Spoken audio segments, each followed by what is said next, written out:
Among all the contestants for the presidency of this country, who has the experience, who has the track record,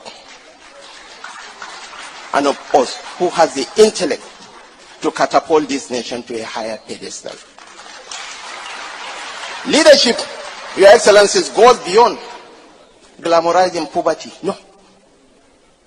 We don't glamorize poverty, we fight poverty. I won't tell you that I have 2 pairs of shoes, or I have a single watch. No. Leadership goes beyond spewing dubious statistics or basking in a mediocre performance as the governor of Anambra State.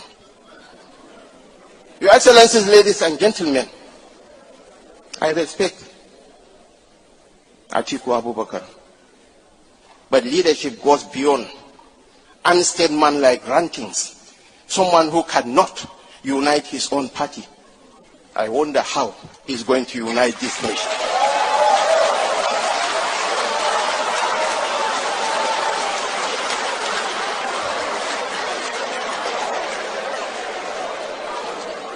The world is talking of artificial intelligence,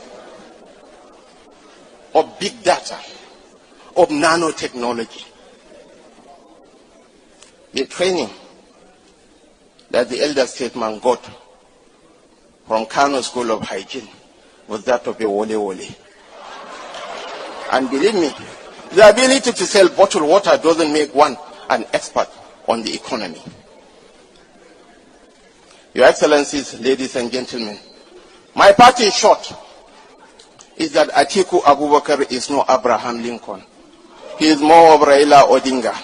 And come next year, we are going to permanently retire the political tourists back to Dubai.